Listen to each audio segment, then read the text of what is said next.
Hi hello ಎಲ್ಲರಿಗೂ ನಮಸ್ಕಾರ. ನಾನು ನಿಮ್ಮ ರೂಪ ಕನ್ನಡತೆ. ಇದು ನನ್ನ ಕನ್ನಡತಿಯ ಕಥಾ ಸುಧಾ ಚಾನಲ್.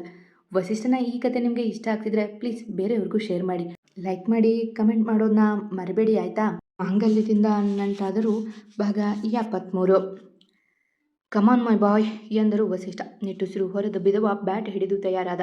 ಒಂದೆರಡು ಬಾಲ್ ಆಡಲು ಆಗಲೇ ಇಲ್ಲ ಅವನಿಗೆ. ಮನಸ್ಸಲ್ಲಿ ಅಸಾಧ್ಯ ನೋವು, ಯಾಕೋ ಒಂಟಿತನ ಕಾಡಿತು ಅವನನ್ನು. ಮೂರನೇ ಬಾಲ್ ಹಾಕುವಾಗ ಧೈರ್ಯ ಮಾಡಿ ಬ್ಯಾಟ್ ಎತ್ತಿದನಾದರೂ ಆ ಬಾಲ್ ನೇರವಾಗಿ ವಿಕೆಟ್ಗೆ ಬಿದ್ದಿತ್ತು. ವಾವ್, ದಿ ಗ್ರೇಟ್ ವಿಶ್ರುತ್ ಡಕ್ಔಟ್ ಎಂದು ಅಣಕಿಸಿದ ಎದುರಿನ ಟೀಮವ. ಆದರೂ ಎದುರಾಡದೆ ತನ್ನ ಜಾಗಕ್ಕೆ ಮರಳಲು ನಡೆದ ವಿಶ್ರುತ್. ಎಲ್ಲರೂ ನಿಶಬ್ದರಾದರೂ ಅವ ಔಟ್ ಆದಾಗ ಇಟ್ಸ್ ಎ ನೋ ಬಾಲ್ ಎಂದು ಅಂಪೈರ್ ಹೇಳಿದಾಗ ಇನ್ನೇನು ಬೌಂಡರಿಯಿಂದ ಆಚೆ ಕಾಲಿಡಲು ಹೋದವ ಮರಳಿ ನೋಡಿದ. ಮುಂದೆ ನಡೆದುದೆಲ್ಲ ಇಷ್ಟೇ. ಫ್ರೀ ಇಟ್ ಎಂದು ಘೋಷಿಸಿದಾಗ ತಾತನ ಕಡೆಗೆ ನೋಡಿದ. ಜೀವನದಲ್ಲಿ ಎಲ್ಲ ಕಳೆದುಕೊಂಡಾಗಲೇ ಪಡೆಯಬೇಕೆಂಬ ಛಲ ಬರುವುದು ಎಂದು ಬೆಳಗ್ಗೆಯೇ ಅವರು ಹೇಳಿದ ಮಾತು ನೆನೆದವ ಧೈರ್ಯ ತಂದುಕೊಂಡು ಬ್ಯಾಟ್ ಮೇಲಿನ ಹಿಡಿತ ಬಿಗಿ ಮಾಡಿದ. ಆಮೇಲೆ ನಡೆದುದೆಲ್ಲವೂ ಇಷ್ಟರಿ. ಮೊದಲ ಬಾಲ್ನಲ್ಲೇ 6 ಬಾರಿಸಿ ಆಟ ಶುರು ಮಾಡಿದವ ಅತಿ ಕಡಿಮೆ ಬಾಲ್ನಲ್ಲಿ ತನ್ನ ಅರ್ಧ ಶತಕ ಪೂರೈಸಿದ. ಟೋಟಲ್ ಸ್ಕೋರ್ 56 ಆಗಿದ್ದಾಗ ನೂತನ್ ಔಟ್ ಆದ. ನಂತರ ಬಂದಿದ್ದವ ಎದುರಾಳಿ ಟೀಮ್ನ ಜೊತೆ ಕೈ ಮಿಲಾಯಿಸಿದ್ದ. ಗಣಿ, ನಾನು ಸಿಂಗಲ್ ಕೊಟ್ರು ತಗೋ ಎಂದು ವಿಶ್ರುತ್ ಹೇಳಿದಾಗ ತಲೆ ಆಡಿಸಿದವ ಬೇಕೆಂದೇ 1 ರನ್ ಓಡಿ ನಿಲ್ಲುತ್ತಿದ್ದ. ನಂತರದ ಬಾಲ್ಗಳ ಮುಟ್ಟಲು ಹೋಗದೆ ನಿಲ್ಲುತ್ತಿದ್ದ. ಅದು ಅರಿವಾದಾಗ ಕೋಪಗೊಂಡ ವಿಶ್ರುತ್ ಮತ್ತೆ ಅವನಿಗೆ ಆಟ ಬಿಟ್ಟು ಕೊಡದೆ ತಾನೇ ಆಡಿದ. ಕೊನೆಯ ಬಾಲ್ನಲ್ಲಿ 6 ಹೊಡೆಯುವ ಮೂಲಕ ತನ್ನ ಆಟ ಮುಗಿಸಿದ ವಿಶ್ರುತ್ ಕೇವಲ 35 ಬಾಲ್ನಲ್ಲಿ 85 ರನ್ ಹೊಡೆದು ಪ್ಲೇಯರ್ ಆಫ್ ದಿ ಮ್ಯಾಚ್ ಎನಿಸಿಕೊಂಡಿದ್ದ. ಅವನ ಸೆಂಚುರಿ ಮಿಸ್ ಆದರೂ ಆಟ ನೋಡಲು ಬಂದವರಿಗೆ ಹಬ್ಬದ ರುಚಿ ತೋರಿಸಿದ. ಇದು ವಿಶ್ರುತ್ ಅಂದರೆ 85 ಔಟ್ ಆಫ್ 35 ಬಾಲು ಎಂದು ಅವಾಗ ಲೆಕ್ಕ ತನ್ನನ್ನು ಕಾಡಿದವನಿಗೆ. ನಂತರ ತಂದವರೆಲ್ಲ ಅವನನ್ನು ಅಭಿನಂದಿಸಿದರು. ವೆಲ್ ಡನ್ ವಿಶ್ರುತ್ ಎಂದರು ವಸಿಷ್ಠ ಅವನ ತಬ್ಬಿ. ಥ್ಯಾಂಕ್ ಯು ತಾತ, ನೀವು ಬೆಳಗ್ಗೆ ಹೇಳಿದ ಮಾತುಗಳೇ ನನಗೆ ಸ್ಫೂರ್ತಿ. ನಿಜಕ್ಕೂ ಮೈಂಡ್ ಬ್ಲಾಂಕ್ ಆಗಿತ್ತು ಎಂದ ಖುಷಿಯಿಂದ. ನಿನ್ನ ಮೇಲೆ ಕೋಪ ಯಾರಿಗೂ ಇಲ್ಲ ಕಣೋ, ಬಟ್ ಸ್ವಲ್ಪ ಮನಸ್ಸು ಅಷ್ಟೆ. ನೀನು ನಿನ್ನ ಕೆರಿಯರ್ನ ಬಿಟ್ಟು ಕೊಡಬೇಡ ಎಂದರು ಅವನ ಬೆನ್ನು ತಟ್ಟಿ. ಖುಷಿಯಾದವ, ನೀವೆಲ್ಲ ಹೊರಡಿ ತಾತ, ಇವರಿಗೆಲ್ಲ ಬಾಯ್ ಹೇಳಿ ಬರ್ತೀನಿ ಎಂದವ ತನ್ನ ಡ್ರೆಸ್ ಚೇಂಜ್ ಮಾಡಿ ಕಿಟ್ ಬ್ಯಾಗ್ ತೆಗೆದುಕೊಂಡು, ನೂತನ್ ಎಲ್ಲರನ್ನೂ ನಮ್ಮ ಅಡ್ಡಕ್ಕೆ ಕರೆದುಕೊಂಡು ಸಂಜೆ ಶಾರ್ಪ್ 7ಕ್ಕೆ ಬಂದುಬಿಡು, ಪಾರ್ಟಿ ಅಲ್ಲಿಯೇ ಎಂದು ಬೈಕ್ ಚಲಾಯಿಸಿದ. ಮನೆ ತಲುಪಲು ಇನ್ನರ್ಧ ಗಂಟೆ ಸಮಯವಿತ್ತು ಅಷ್ಟೇ. ಅಲ್ಲೊಂದು ಟ್ರಾಫಿಕ್ ಬರಲು ಗಾಡಿ ನಿಲ್ಲಿಸಿದವ ಗ್ರೀನ್ ಸಿಗ್ನಲ್ಗಾಗಿ ಕಾಯುತ್ತಿದ್ದ. ಆಗಲೇ ನೆನಪಾದಳು ಅವನ ಪ್ರೇಯಸಿ. ಐ ಹೇಟ್ ಯು ಕಣೆ. ಅಂದು ನಾನು ಪ್ರಾಕ್ಟೀಸ್ ಮಾಡುವಾಗ ಒಂದು ವಿಷಯ ಹೇಳಿದೆ. ಅದಾದಮೇಲೆ ಒಂದು ಸಾರಿನಾದರೂ ಬಂದು ಮಾತಾಡಬೇಕು ಅನಿಸಲಿಲ್ವ ನಿಂಗೆ? ನೀನು ತಾನೇ ಏನು ಮಾಡ್ತೀಯ ಬಿಡು. ಮನೆಯವರಿಗೆ ನಾನು ತೋರಿಸೋ ಪ್ರೀತಿ ಅರ್ಥ ಆಗಿಲ್ಲ. ಅವರೇ ನನ್ನ ತಪ್ಪಾಗಿ ಅರ್ಥ ಮಾಡಿಕೊಂಡಿರುವಾಗ ನೀನು ತಾನೇ ಏನು ಮಾಡ್ತೀಯ? LKGಯಿಂದ ನನ್ನ ಹಿಂದೆ ಬರ್ತಿದ್ದೆ. ಈಗ ನಾನು ಅಂದ ಒಂದು ಮಾತಿಗೆ ಕೋಪ ಮಾಡಿಕೊಂಡು ಫೋನ್ ಸಹ ಸ್ವಿಚ್ ಆಫ್ ಮಾಡಿಕೊಂಡಿದ್ದೀಯಾ? ಐ ಹೇಟ್ ಯು ಎಂದು ತನ್ನಷ್ಟಕ್ಕೆ ತಾನೇ ಮಿನ್ನನಾಳ ಫೋಟೋ ನೋಡಿ ಬೈತಿದ್ದ. ಏನಯ್ಯ, ನಾನು ಒಳ್ಳೆ ಹುಡುಗಿ ಥರ ಇದ್ದೀನಿ ಅಂತ ಮೋಸ ಮಾಡ್ತೀಯಾ? ನಾನು ಯಾರು ಗೊತ್ತಾ? ಈ ಗಿಫ್ಟ್ಗೆ 150 ಅಷ್ಟೇ ನೀನು ಕೊಡೋದು ಎಂದು ಜೋರು ಮಾಡುವ ದನಿ ಕೇಳಿದಾಗ ತಿರುಗಿ ನೋಡಿದ.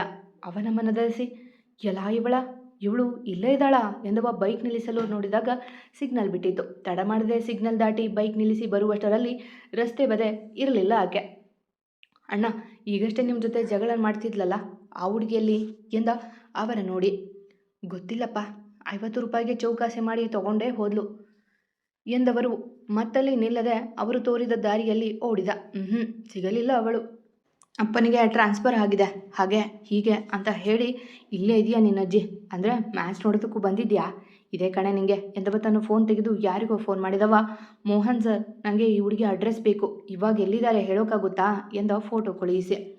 ಈ ಹುಡುಗಿನ ಯಾಕೆ ವಿಶ್ರುತ್ ಎಂದನಾದ. ಅವ ಬೇರಾರೂ ಅಲ್ಲ, ಯಶವಂತ್ ಅವರ ಮೊಮ್ಮಗ ಮೋಹನ್. ಇವಳು ನನ್ನ ಕ್ಲಾಸ್ಮೇಟ್. ಮೊನ್ನೆಯಷ್ಟೇ ರಿಸಲ್ಟ್ ಬಂದಾಗ ಅಪ್ಪನಿಗೆ ಟ್ರಾನ್ಸ್ಫರ್ ಆಗಿದೆ ಅಂದಿದ್ಲು. So I need her address ಎಂದ ಚುಟುಕಾಗಿ. ಓಕೆ ವಿಶ್ರುತ್, ಇನ್ನೊಂದು ದಿನದಲ್ಲಿ ಹೇಳ್ತೀನಿ ಎಂದಾಗ ನಿಟ್ಟುಸಿರು ಬಿಟ್ಟವ. ಎಲ್ಲಿ ಹೋಗ್ತೀಯ? ನೋಡ್ತಿರು ಹೇಗೆ ಕಾಟ ಕೊಡ್ತೀನಿ ಅಂತ ಎಂದು ನಡೆದ ಮನೆಯ ಕಡೆಗೆ. ಅವ ಮನೆ ಸೇರುತ್ತಿದ್ದ ಹಾಗೆ ಅವನ ಅಜ್ಜಿಯರು, ಅಮ್ಮ, ಅತ್ತೆ ಆರತಿ ತಟ್ಟೆ ಹಿಡಿದು ನಿಂತಿದ್ದರು. ನಿಲ್ಲೋ ಅಲ್ಲೇ, ಅದೆಷ್ಟು ದೃಷ್ಟಿ ಆಗಿದೆಯೋ ನಿಂಗೆ ಎಂದು ನಗುತ್ತಾ ತಡೆದವರು ಅವನಿಗೆ ಆರತಿ ಮಾಡುವಾಗ ಮೂತಿ ತಿರುಗಿಸಿಕೊಂಡು ಕುಳಿತಿದ್ಲು ಗೊಂಬೆ. ಟಿವಿಯಲ್ಲಿ ನೋಡಿದಳಲ್ಲ ಅವನ ಮ್ಯಾಚನ್ನು. ನೋಡಪ್ಪ ಮೊಮ್ಮಗನೇ, ನಿಂಗೆ ಯಾರೋ ಗಿಫ್ಟ್ ಕಳಿಸಿದ್ದಾರೆ ಎಂದರು ವಸಿಷ್ಠ ಬಾಕ್ಸ್ ಒಂದನ್ನು ಅವನ ಕೈಗಿಟ್ಟು. ಕುತೂಹಲದಿಂದ ಅದನ್ನು ತೆಗೆದು ನೋಡಿದ. ಅದುವರೆಗೂ ಅವನನ್ನು ನೋಡುತ್ತಿದ್ದವರು ಎಲ್ಲ ನಗತೊಡಗಿದರು ಆ ಗಿಫ್ಟನ್ನು ನೋಡಿ. ಯಾರೋ ಸರಿಯಾಗಿ ಇಟ್ಟು ಕಳಿಸಿದಾರ ಕಣೋ ಎಂದ ವೈಭವ್ ಮಗನ ಆಡಿಕೊಂಡು. ಆದರನೊಮ್ಮೆ ದುರ್ಗುಟ್ಟಿ ನೋಡಿದ. ಅಲ್ಲ, ನೀನು ನೋಡಿದರೆ ಟೀಮ್ ಇಂಡಿಯಾಗೆ ಸೆಲೆಕ್ಟ್ ಆಗೋ ಬರದಲ್ಲಿ ಇದೆಯಾ, ಆದರೆ ಇದೇನೋ ಇವರು ಪ್ಲಾಸ್ಟಿಕ್ ಬ್ಯಾಟ್ ಬಾಲ್ ಕೊಟ್ಟಿದ್ದಾರೆ ಎಂದಳು ಇಷ್ಟ. ಒಮ್ಮೆ ನೆನಪು ಮಾಡಿಕೊಂಡ. ಆದರೆ ಅದರಲ್ಲಿದ್ದನ ಪತ್ರ ನೋಡಿ ಕೈಗೆತ್ತಿಕೊಂಡವ. ಆಲ್ ದಿ ಬೆಸ್ಟ್ ಕಣೋ, ಇದರಲ್ಲಿ ಆಡೋದಕ್ಕಾಗಲ್ಲ, ಆದರೆ ಸದಾ ನಾನು ನಿನ್ನ ಜೊತೆ ಇರ್ತೀನಿ ಇಂತಿ ನಿನ್ನ ಸೀತೆ ಎಂದಿತ್ತು ಅದರಲ್ಲಿ.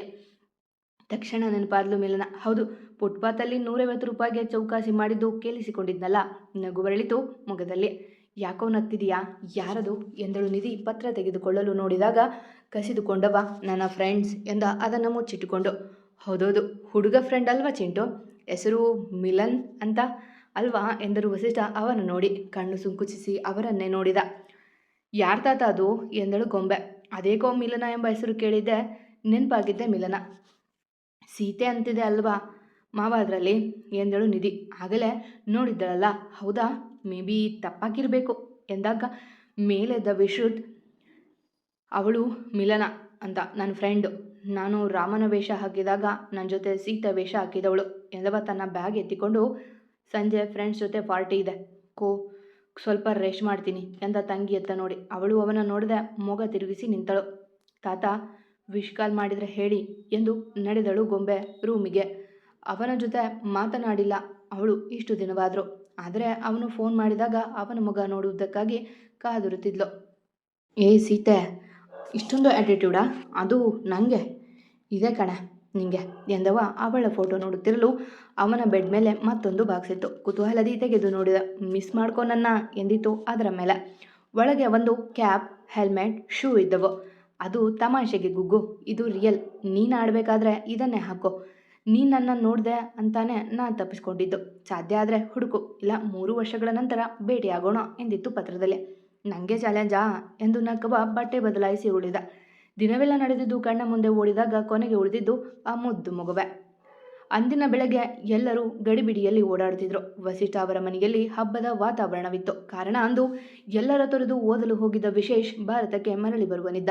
ಎಲ್ಲ ಒಟ್ಟಿಗೆ ಹೋಗೋದು ಬೇಡ, ಹೇಗಿದ್ರೂ ಮನೆಗೆ ಬರೋದು, ನಾನು ಹೋಗಿ ಕರೆದುಕೊಂಡು ಬರ್ತೀನಿ, ನೀವೆಲ್ಲ ಇಲ್ಲೇ ಇರಿ ಎಂದ ವಸಿಷ್ಠ ಅವರು ತಾವೇ ಖುದ್ದಾಗಿ ನಡೆದರು ಮೊಮ್ಮಗನ ಕರೆದುಕೊಂಡು ಬರಲು. ಅರ್ಧ ಗಂಟೆ ಆಗಿತ್ತೇನೋ ಅವರು ಹೋಗಿ. ಎಲ್ಲ ಗಡಿಬಿಡಿಯಲ್ಲಿ ಹಬ್ಬದ ಅಡುಗೆ ತಯಾರಿಯಲ್ಲಿದ್ದರು. ಹೆಂಡತಿ ನಿಧಿ ಎಂಬ ವಸಿಷ್ಠ ಅವರ ಕೂಗಿಗೆ ಆಚೆ ಬಂದು ನೋಡಿದ್ರು ಎಲ್ಲ. ಬಾಗಿಲಲ್ಲಿ ನಿಂತಿದ್ದ ಮನೆಯ ಮುದ್ದು ಮಗ. ಹೋಗುವಾಗ ಇಷ್ಟೇ ಇದ್ದವನು ಬಾಗಿಲುದ್ದಕ್ಕೂ ಬೆಳೆದು ನಿಂತಿದ್ದಾನೆ. ಜಿಮ್ನಲ್ಲಿ ದಂಡಿಸಿದ ದೇಹ, ಮೊಗದಲ್ಲಿ ಮಾಸದ ಮಂದಹಾಸ, ಕಣ್ಣುಗಳಲ್ಲಿ ಆತ್ಮವಿಶ್ವಾಸ. ವಿಶೂ ಎಂದು ಓಡಿ ಬಂದರು ಮೈಥಿಲಿ. ಹೆಂಡತಿ, ಮೊದಲು ಮನೆಯೊಳಗೆ ಕರೆದುಕೊಳ್ಳಿ, ನಂತರ ಮಾತಾಡೋಣ ಎಂದು ವಸಿಷ್ಠ ಅವರು ಹೇಳಿದ್ದೆ. ಎಲ್ಲ ಒಟ್ಟಿಗೆ ಆರತಿ ಮಾಡಿ ಒಳಗೆ ಕರೆದುಕೊಂಡರು. ವಿಶು, ಎಷ್ಟು ವರ್ಷ ಆಯಿತು ನಿನ್ನ ನೋಡಿ. ಮೊದಲು ಫೋನ್ ಮಾಡ್ತಿದ್ದವನು, ಅದನ್ನೂ ಬಿಟ್ಟು ಬಿಟ್ಟೆ. ಒಂದು ದಿನವೂ ಮನೆಗೆ ಬರಲಿಲ್ಲ, ಯಾಕೋ ಎಂದು ಕಣ್ಣೀರು ಹಾಕಿದ್ಲು ಇಷ್ಟ. ಮಗನಿಂದ 3 ವರ್ಷ ದೂರ ಇದ್ಲಲ್ಲ. ಮಾಮ್ ಅಳಬೇಡಿ, ಈಗ ಬಂದಿದ್ದೀನಲ್ಲ. ಹೋಗಿದ್ದು ತಪ್ಪು ಮಾಡಿದೆ ಅನಿಸ್ತು, ಅದಕ್ಕೆ ಯಾರ ಜೊತೆಗೂ ಮಾತಾಡಲಿಲ್ಲ. ಐ ಆಮ್ ಸಾರಿ ಎಂದ ಎಲ್ಲರ ನೋಡುತ್ತಾ. ಗೊಂಬೆ ಮಾತ್ರ ಕೋಣೆ ಬಿಟ್ಟು ಆಚೆ ಬಂದಿರಲಿಲ್ಲ. ಹಾಗೆಲ್ಲ ಹೇಳಬೇಡ ಬಿಡು, ಏನಾಗೋದಿಲ್ಲ, ಆಗೋದೆಲ್ಲ ಒಳ್ಳೆಯದಕ್ಕೆ ಎಂದು ನಕ್ಕ ಋಷಭ್. ಅವನ ಮನೆವರಿತ ವಸಿಷ್ಠ ಅವರು ರೂಮಲ್ಲಿದ್ದಾಳೆ ಕೋಪ ಮಾಡಿಕೊಂಡು ಎಂದು ನಕ್ಕರು. ತಕ್ಷಣ ಮೇಲೆದ್ದವ ತನ್ನ ಬಳಿಗಾಗಿ ತಂದಿದ್ದ ಗಿಫ್ಟ್ ಹಿಡಿದು ನಡೆದ ಅವಳ ಕೋಣೆಗೆ. ಅವನು ಬಂದುದರ ಅರಿವಾಗಿದ್ದೆ. ಓಡಿ ಹೋಗಿ ಕಿಟಕಿಯ ಬಳಿ ನಿಂತಳು ಆಚೆ ನೋಡುತ್ತಾ.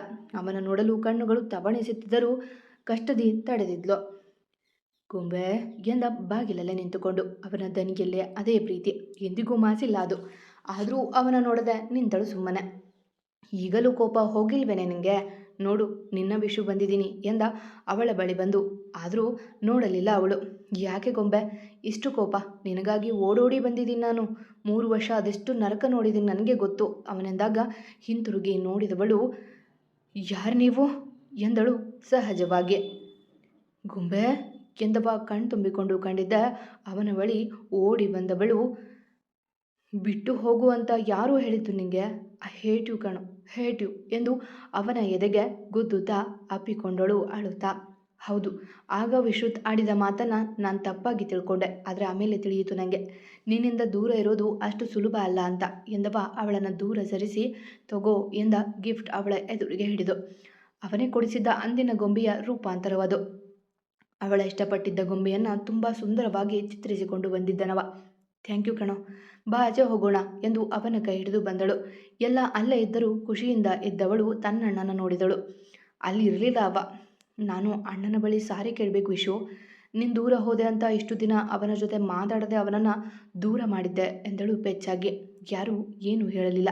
ಮಮ್ಮಿ ಎಲ್ಲಿ ಅವನು ಎಂದಳು ನಿಧಿಯನ್ನು ನೋಡಿ. ಎಲ್ಲರೂ ಸುತ್ತ ನೋಡಿದರು.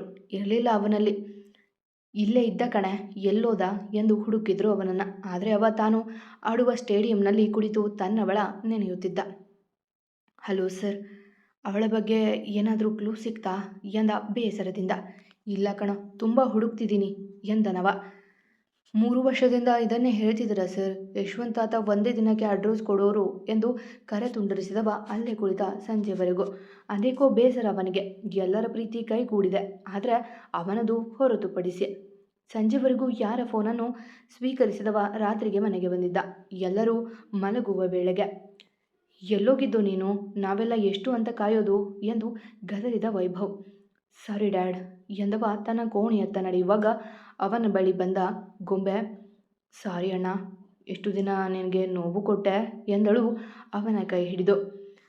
ಇಟ್ಸ್ ಓಕೆ ಮಾ ಎಂದವ ಅವಳಿಗೊಂದು ಅಪ್ಪಿಗೆ ಕೊಟ್ಟು ಹೊರಡುವಾಗ.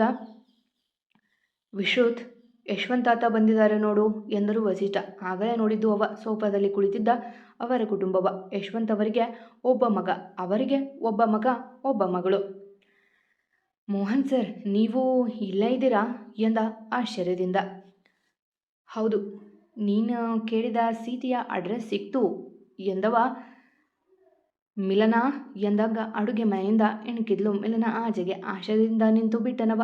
ಇಷ್ಟು ದಿನದಿಂದ ಹುಡುಕಿದ್ದರಲ್ಲ ಅವಳನ್ನ. ಏಯ್ ನಿನ್ನ ಎಂದವ ಅವಳ ಬಳಿ ಹೋಗುವಾಗ.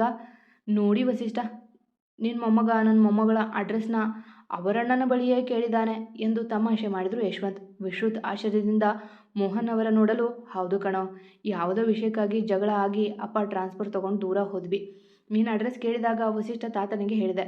ಅವರು ಈಗಲೇ ಕೊಡಬೇಡ ಅಂದಿದ್ರು, ಅದಕ್ಕಾಗಿ ಸುಮ್ಮನಿದ್ದೆ. ಇಂದು ಮನೆಯಲ್ಲಿ ಮಾತಾಡಿ ನಮ್ಮನ್ನೆಲ್ಲ ಒಂದು ಮಾಡಿ ಈ ನಿನ್ನ ಸೀತೆಯನ್ನು ನಿನಗೆ ಒಪ್ಪಿಸೋಕೆ ಹೇಳಿದರು ಅವರೇ ಎಂದಾಗ ಓಡಿ ಹೋಗಿ ಅವರ ಅಪ್ಪಿದವ. ಥ್ಯಾಂಕ್ ಯು ಡಾರ್ಲಿಂಗ್ ಎಂದ ಖುಷಿಯಿಂದ. ನೀನು ಹುಡುಗಿ ಜೊತೆ ಮಾತಾಡಲ್ವಾ ಎಂದಾಗ ಅವಳ ಬಳಿ ಹೋದವ. ಮೋಹನ್ ಸರ್, ಯಶವಂತ್ ತಾತ ಮತ್ತು ಪರಮೇಶ್ ಮಾವ ನಿಮ್ಮ ಮಗಳನ್ನು ಎತ್ತಾಕೊಂಡು ಹೋದರೆ ಬೇಜಾರಿಲ್ಲ ಅಲ್ವಾ ಎಂದವ ಕಣ್ಣನ್ನು ಪಿಳಿ ಪಿಳಿ ಮಾಡುತ್ತಿದ್ದವಳ ಹೊತ್ತು ಭುಜದ ಮೇಲೆ ಹಾಕಿಕೊಂಡು. ನನಗೆ ಪ್ಲಾಸ್ಟಿಕ್ ಬ್ಯಾಟ್ ಬಾಲ್ ಕೊಡಿಸ್ತೀಯೇನೆ ಎಂದು ನಡೆದಿದ್ದ ತನ್ನ ಕೋಣೆಗೆ. ಮದುವೆ ಆಗೋವರೆಗೂ ನಡುವೆ ಅಂತರವಿಲ್ಲಿ ಮೊಮ್ಮಗನೇ ಎಂದು ಕಾಲೆಳೆದರು ವಸಿಷ್ಠ. ನಗುವಿನ ಅಲೆ ಹರಡಿತ್ತು ಅಲ್ಲಿ. ಏನೇ ಕೊಬ್ಬಿದ ರಾಣಿ, ಹೇಳದೆ ಕೇಳದೆ ನನ್ನ ಬಿಟ್ಟು ಹೋಗ್ತೀಯಾ ಎಂದು ಅವಳನ್ನು ಬೆಡ್ ಮೇಲೆ ಬಿಸಾಡಿದ. ನಾನು ಹೇಳೋಕೆ ಬಂದಿದ್ದೆ, ನೀನೇ ಕೇಳಲಿಲ್ಲ, ನಾನೇನು ಮಾಡಲಿ ಎಂದಳು ಮುದ್ದಾಗೆ. ನಾನು ಹೇಗೆ ನನ್ನ ಕ್ರಿಕೆಟ್ ಹುಚ್ಚು ಅಂತ ಗೊತ್ತಲ್ವ ನಿನಗೆ? ಕಾಯಬೇಕಿತ್ತು ಎಂದ ತೋಳು ಮಣಿಸುತ್ತಾ. ಸಾರಿ ಎಂದು ಅವಳು ಮುದ್ದಾಗಿ ನುಡಿದಾಗ ಅವಳ ಮುಂದೆ ಹೊಡೆಯುವಂತೆ ಬಂದವ ಮಂಡಿಯೂರಿ ಕುಳಿತು. ಐ ಲವ್ ಯು ಕಣೆ, ಇನ್ನಾವತ್ತು ನನ್ನ ಬಿಟ್ಟು ಹೋಗಬೇಡ. ತಡೆಯೋಕೆ ಆಗೋದಿಲ್ಲ, ನಾನು ಸ್ವಲ್ಪ ಹೊರಟ ಎಂದ ಕೈಯಲ್ಲಿ ಪ್ಲಾಸ್ಟಿಕ್ ಹೂವಿಡಿದು.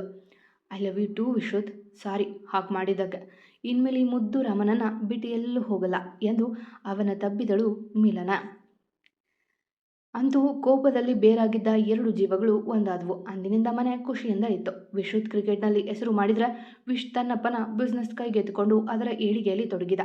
ಮಿಲನ ಮಾಸ್ಟರ್ ಮಾಡುತ್ತಿದ್ದರೆ ಗೊಂಬೆ ತನ್ನ ತಾತಲ್ ಹೋಟೆಲ್ ನೋಡಿಕೊಳ್ಳುತ್ತಿದ್ದ. ಅದಕ್ಕಾಗಿ ಹೋಟೆಲ್ ಮ್ಯಾನೇಜ್ಮೆಂಟ್ ಕೋರ್ಸ್ ಮಾಡಿದ್ಲು ಅವಳು. ದಿನಗಳು ಉರಿದಂತೆ ಎಲ್ಲರ ಜೀವನವು ಒಂದು ಹಂತದಲ್ಲಿ ನಿಂತಾಗ 2 ಜೋಡಿಯ ಮದುವೆ ಮಾಡಲು ನಿರ್ಧರಿಸಿದ್ರು.